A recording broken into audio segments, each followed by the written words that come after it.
bersama saya Siti Nuraisah dalam acara Warta Bandung untuk mengabarkan berbagai informasi terkini dan terpercaya yang akan menemani aktivitas Anda siang ini.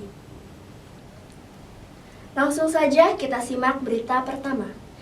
Kegiatan organisasi latihan dasar kepemimpinan mahasiswa Fakultas Dakwah Universitas Islam Bandung baru saja terlaksana.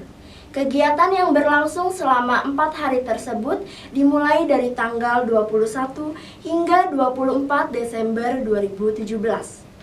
Kegiatan yang mengusung tema aktualisasi jiwa kepemimpinan yang beretika, berintelektual, dan memiliki loyalitas tinggi terhadap organisasi ini bertujuan untuk membangun semangat organisasi dan rasa kepemimpinan mahasiswa Fakultas Dakwah. Berikut berita selengkapnya. LDKM merupakan program kerja setiap tahun BEM Fakultas Dakwah Universitas Islam Bandung. Pada dasarnya, kegiatan tersebut merupakan proses pembinaan bagi mahasiswa untuk bekal menjalani perkuliahan, terutama dalam bidang intelektualitas. Selain itu juga, LDKM dijadikan sebagai media pembinaan mental, akhlak, dan kreativitas sebagai mahasiswa yang merupakan transisi dari pelajar SMA. Kenapa BEM Fakultas Dakwah Kabinet Reformasi mengenal LDKM? Yang pertama itu adalah acara rutin untuk anak-anak mahasiswa baru, dan yang kedua untuk melatih dasar kepemimpinan yang dimiliki oleh para mahasiswa baru. Teman-teman dari mahasiswa baru memiliki jiwa pemimpinan, tapi belum tentu mereka memiliki jiwa kepemimpinan. Tentunya beda antara pemimpin dan jiwa kepemimpinan. Yang ingin dicapai setelah LDKM adalah bahwasannya para mahasiswa baru bisa memiliki jiwa kepemimpinan dan bisa menjadi pemimpin-pemimpin, istilahnya menjadi ketua-ketua yang berpengaruh di LKM, UKM, di UNISBA. Dan khususnya nanti ketika teman-teman dari mahasiswa baru berpengaruh di LKM, UKM, teman-teman bisa membangun fakultas dakwah yang minoritas dalam kuantitas tapi mayoritas dalam intelektualitas. Seperti itu. Acara dari kegiatan tersebut diantaranya pemberian materi, post to post, presentasi pembuatan makalah, dan wawancara terhadap golongan marginal. LDKM gimana ya? Kalau membuat kita tuh jadi mata pandai itu makin bertambah, terus rasa sensinya kelihatan banget kayak orang-orang PMS. Cuman dari situ kita bisa menambah keakraban satu sama lain. Kesan LDKM kemarin itu luar biasa, tambah pengalaman, tambah keakraban, juga tambah ketahanan mata. Soalnya kita dituntut untuk terus melek. Tapi dampaknya itu setelah LDKM di kelas jadi tidur, terus di kelas jadi tidur, terus di kelas jadi tidur. Gitu. Tapi overall luar biasa. Kesan-kesan ikut LDKM banyak menurut saya bisa menerapkan sistem-sistem kepemimpinan terutama di sebuah organisasi, terus bisa menjadi pemimpin yang lebih baik.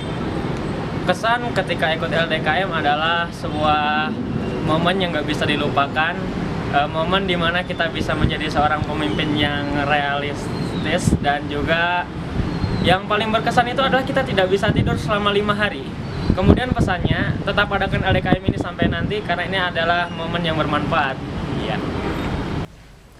Bagi orang Bandung maupun Jakarta, bahkan Malaysia dan Singapura, pasti tidak asing dengan sebuah mall yang berlokasi di sekitar Sukajadi, arah Lembang. Paris Van Java merupakan mall pertama di Bandung yang memiliki Sky Garden di atas gedung. Keindahan dari Sky Garden tersebut menarik perhatian para pengunjung untuk datang di akhir pekan.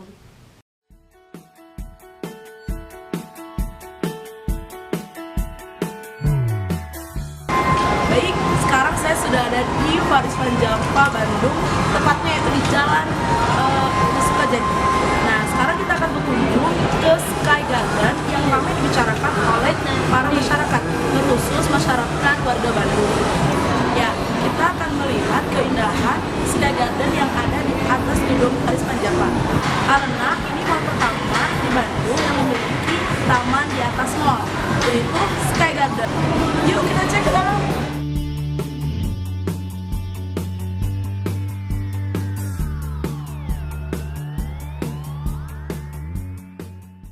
Sky Garden menjadi ikon dari Mall Paris Van Java karena terhitung sampai saat ini, Paris Van Java merupakan mall pertama dan satu-satunya di Bandung yang memiliki Sky Garden di atas gedung. Tumbuhan yang terdapat di lahan yang luas tersebut memiliki jadwal tanam yang berbeda. Biasanya, bunga-bunga yang ada di sana diganti setelah 3 bulan sekali. Bahkan, pergantian bunga tersebut menjadi ajang promosi bagi Paris Van Java untuk menarik perhatian para wisatawan. Terdapatnya bunga yang beraneka ragam menjadikan tempat tersebut untuk spot foto yang paling digemari oleh para pengunjung Mall Paris Van Java. Setiap tahun selalu saja ada festival bunga dengan jenis yang disesuaikan tema atau musimnya. Terlebih, para pekerja yang merawat tanaman buatan tersebut melakukan perawatan bunga setiap harinya. Perawatan paling nyiram, yang kering digunting, yang layu diganti. Para pengunjung merasa senang dengan adanya Sky Garden yang mereka jadikan sebagai wisata keluarga sekaligus peristirahatan setelah lelah berbelanja. Bagaimana tanggapan para pengunjung terhadap Sky Garden di Paris Van Java tersebut? Ya, sekarang kita akan wawancara salah satu pengunjung yang ada di Sky Garden ini. Oke, dengan Mbak siapa Mbak? Wi. Ini Mbak, ini pertama atau yang kedua kalinya Mbak? Sini pertama. Oh pertama. Tahu dari Sky Garden ini dari siapa Mbak? Dari IG. Dari IG. Terus kesan pertama udah kesini gimana Mbak? Lumayan bagus. Ini sih apa? Kan kalau Sky Garden harusnya apa ya? Enak gitu, sejuk nih, tapi ini panas soalnya kan langsung ini nggak ada ini, harusnya ada atap-atap kayak gitu nih biar tambah adem terus tambah enak gitu kan kalau di sini. Tempatnya lumayan recommended, soalnya jarang-jarang kan di Bandung ada bunga matahari yang ditumbuhin banyak kayak gini. Terus panas sih sebenarnya, cuman ya bagus, pokoknya tempatnya bagus lumayan. Apalagi nanti coming soon kan ada yang ke atas laginya, kayaknya makin lebih bagus. Terus sekalian bisa belanja juga, jadi enak lah lumayan. Ya tadi kita sudah berkeliling dan bertanya ke beberapa pengunjung dan ke perawat kebun tentang bagaimana Sky Garden ini. Nah, Sky Garden ini sangat wajib untuk dilestarikan karena selain indah dan bermanfaat bagi masyarakat Bandung, membuat bahagia, dan rekomend banget buat pemirsa yang belum pernah ke Paris Van Java.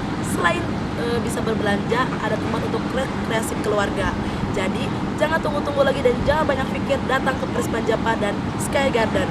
Saya Rawayudi, Bandung, Paris Van Java melaporkan.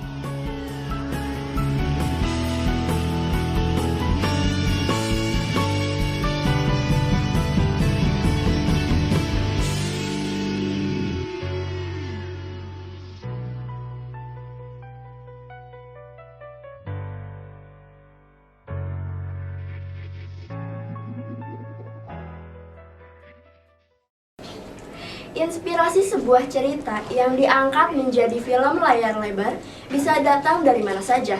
Bisa dari sebuah kisah nyata, dari sebuah film, bahkan dari sebuah lagu populer. Januari 2018 ini telah ada 2 novel yang diangkat menjadi film layar lebar. Salah satunya telah masuk box office Indonesia karena jumlah penontonnya mencapai 2 juta lebih. Tidak hanya itu, ada pula film yang diangkat dari sebuah lagu populer 2017 yang menjadikan film tersebut box office di bioskop Indonesia. Dan kami telah merangkum 2 film yang diadaptasi dari sebuah novel bestseller sekaligus 1 film dari sebuah lagu populer. Berikut cuplikannya. Film layar lebar Indonesia mulai berbenah diri untuk memperbaiki kualitas ceritanya dengan bantuan para penulis novel. Para produser film berlomba-lomba untuk mengangkat beberapa novel bestseller menjadi sebuah film layar lebar.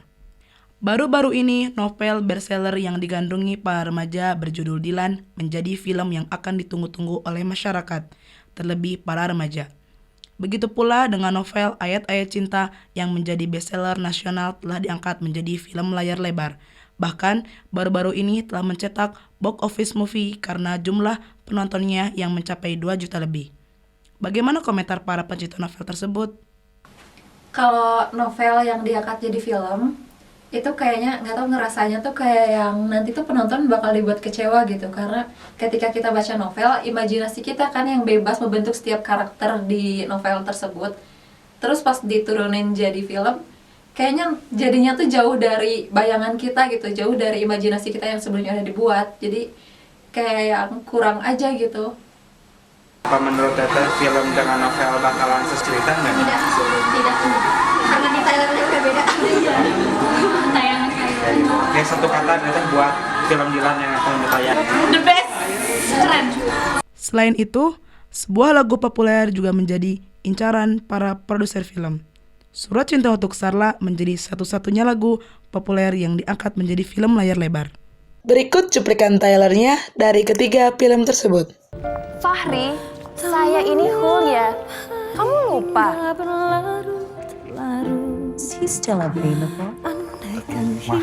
Oh, dalam satu hari sudah 2 perempuan menyatakan cintanya. Kalau kamu menganggap saya sebagai saingan kamu, kamu salah. Kamu bisa pergi! Hei, bukan begitu caranya memperlakukan perempuan. Apalagi ibumu sendiri. Hoi! You! It's all because of you! You have ruined our lives! This is bullshit. Let's be friends. Mau sampai kapan kamu menunggu?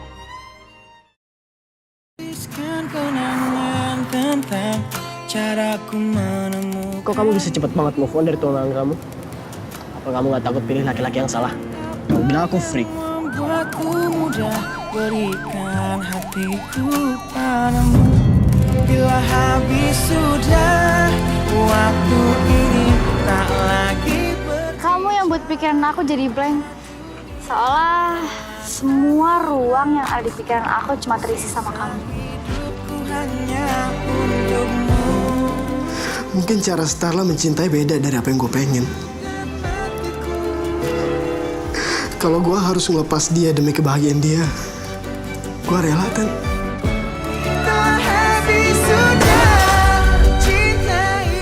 Di sini, di tempat di mana cinta dimulai, semua yang berawal dari 6 jam itu harus berakhir. sisa cintaku hanya untukmu.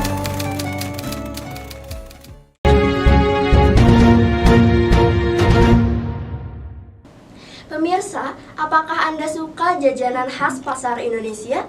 Di Bandung, tepatnya di Jalan Sultan Tirtayasa nomor 17, terdapat berbagai macam jenis makanan yang dikemas dengan menarik di sebuah tempat makan cozy bernama Sari-Sari. Mari kita simak saja liputan yang dibawakan oleh reporter Ira Wahyudi berikut ini.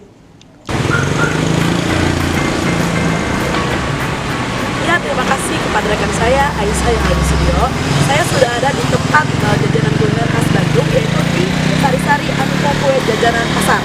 Sekarang kita akan lihat ke dalam, ada apa aja sih dalam ini. Oke, ayo let's go!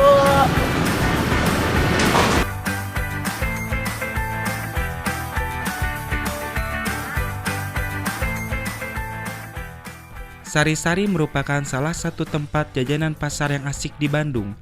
Kalau biasanya membeli jajanan pasar itu dibungkus dan dibawa pulang, di sini kita bisa makan langsung di tempat karena disediakan tempat duduk yang nyaman dengan nuansa klasik. Jika kita mampir ke sana, begitu memasuki toko, kita akan langsung disuguhkan dengan aneka macam jajanan-jajanan pasar yang tertata rapi di etalase. Ada dadar gulung, cucur, bika ambon, klepon, kue sus, apem, kue lumpur, puding, dan masih banyak lagi. Jangan salah, Sari-Sari sudah jadi salah satu tempat transit juga bagi para pelancong ketika datang ke kota Bandung. Karena tempat ini bukan hanya populer di kota Bandung saja, tetapi juga terkenal di Pulau Jawa bahkan sampai ke mancanegara. Oke, sekarang kita akan menjelajahi satu produk makanan. Ini nih, kayaknya unik nih. Biasanya putu ayu itu warna hijau, tapi di sini warna ungu. Di sini namanya putu ayu ketan hitam. Nah, kita pilihnya satu. Terus, ini nih. Di sini ada comet. Ada yang tahu comet? Nah, di sini combro lomet. Nah, kita bisa lihat combro lomet. Nah, bener-bener lemet ya. Lemet itu bahasa Sunda, artinya kecil. Terus ini ada serabi Solo. Nah ini unik ya, kita bisa lihat pemirsa, serabi Solo. Biasanya serabi itu kemasannya bulat, tapi sekarang bisa dibuat kayak risoles kayak gini. Di sini enak sekali nih. Satu lagi deh, kita cari makanan yang lebih hits lagi di sini, yaitu ini naga sari sapi. Oke, naga sari sapi. Nah, nanti kita akan coba makan bareng-bareng gimana rasa dari kelima makanan ini. Nah, sekarang kita akan cobain satu persatu dari yang tadi kita udah pilih. Nah, kita cobain dari comrok lemet. Kita coba ya. Rasanya enak, cuman beda sama yang biasanya. Itunya kecil dan bisa nggak terlalu susah untuk makannya dan nggak keras. Ini coba enak banget ya. Nah, selain tadi ada comet, kita cobain yang manisnya. Ini ada putu, ini ketan hitam. Biasanya putu warna hijau, tapi sekarang warna ungu. Susah banget ini ya. Nah, ini ada, ini putih itu kelapa, ini hitam itu kenapa warna ungu. Jadi ini ada ketan-ketan itu buat dari ketan. Coba yang manisnya. Mantap ini, ketannya rasa, terus wangi kelapanya juga enak banget. Oke, nah sekarang kita cobain salah satu makanan yang terhits di sari-sari ini. Nah, kita coba ini ada surabi Solo coklat. Jadi di sari-sari ini, di kafe makanan jajanan dengan ini, bukan hanya saja makanan khas Sunda saja, tapi banyak makanan-makanan dari luar Sunda seperti Solo, jadi ada Bali, kemudian ada bolu dari Jepang juga. Nah, kita coba yang surabi Solo ini. Ini unik ya, surabi kan asin, terus ada coklatnya juga. Oke, gitu ya. Di luar ekspektasi saya, sangat enak. Jadi paduan antara coklat dan surabinya itu pas banget gitu, enak banget, makanya rekomendasi banget buat pemirsa untuk nyobain surabi Solo coklat ini. Nah, buat pemirsa yang lagi di daerah Bandung, rekomend banget buat mampir ke kafe Sari-Sari Aneka Jalan Pasar ini. Memang letaknya ada di Jalan Sultan Tirtayasa, deket banget dengan perkotaan, jadi mudah untuk dicari karena ini kafe udah terkenal banget, udah banget, orang-orang yang dari luar Bandung pun udah pada tahu. Nah, terus bukanya jam 5 pagi sampai jam 6 sore. Jadi buat pemirsa yang lagi ada meeting di Bandung, lagi ada Bandung, bisa kesini. Jadi pokoknya rekomend banget, harus kesini cobain jajanan khas Bandung dan luar Bandung yang sangat enak.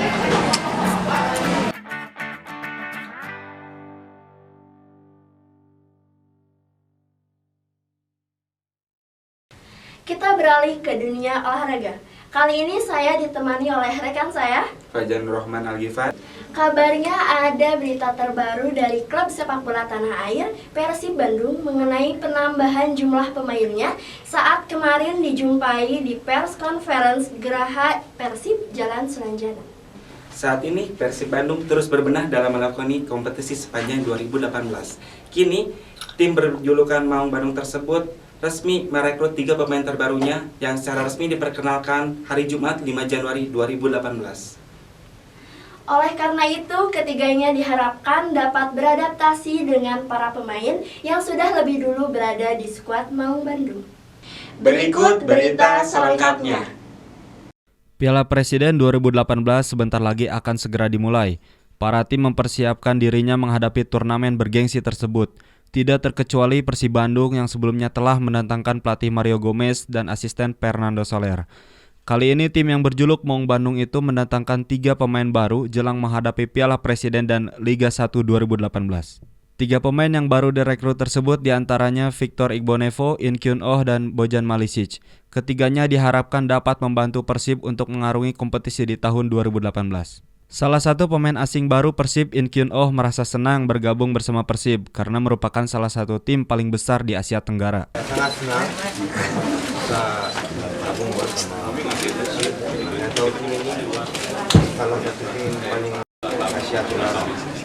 Saya ingin satu pertandingan main maksimal, nanti hasilnya akan datang. Jadi setiap pertandingan main 100% untuk tim Persib. Sangat senang bisa ketemu pemain-pemain kelas dunia. Saya bisa dapat banyak pengalaman dari dia. Saya siap. Hal senada diutarakan pemain Persib baru lainnya Victor Igbonevo yang merasa bangga bergabung dengan Persib. Aku senang sekali dapat di Persib Bandung. Aku harap kita akan membuat baik lagi. Aku senang berada di sini. Dan aku sangat bangga menjadi pemain Persib Bandung. Komisaris PT Persib Bandung bermartabat Kuswara Estaryono pun ikut mengomentari kedatangan pemain baru ini. Ia berharap penambahan kekuatan tim Maung Bandung untuk Piala Presiden yang insya Allah digelar pada tanggal 16 Januari 2018 tersebut sukses dilaksanakan. Hari ini Persib Bandung kedatangan 3 orang pemain baru. Yang baru hadir 2 orang. Yang pertama adalah In Kyun, kemudian yang kedua adalah Bojan. Kekuatan Maung Bandung, Pangeran Biru untuk Piala Presiden yang insya Allah nanti akan digelar pada tanggal 16 Januari 2018. Dan tentunya mudah-mudahan ini dengan kehadiran 2 ini menambah juga kekompakan terhadap pemain yang sudah ada. Itu barangkali poin-poin yang penting yang perlu kami sampaikan. Tentunya 2 orang ini tidak perlu kita ragukan lagi kualitasnya dan kita percaya betul kepada jajaran pelatih. Jadi dalam arti bahwa manajemen menyetujui Coach Gomes beserta para asistennya untuk mereka berdua bisa bergabung dengan tim Persib Bandung. Hanya soal penandatanganan kontrak saja yang sekarang nanti akan dilakukan, seremonialnya juga akan dilakukan. Dan kesepahamannya sudah ada dengan Victor.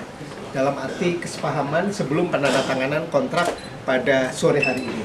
Insya Allah di Piala Presiden ini tim ini sudah lengkap. Dari formasi depan, formasi tengah maupun formasi belakang dan juga kiper. Kiper juga sudah lengkap, sudah ada 4 orang. Sekian berita dari kami, saya Siti Nuraisa. Saya Fajar Nurman Al-Ghifari. Mewakili kerabat kerja yang bertugas, mohon undur diri. Selamat beraktivitas dan sampai jumpa.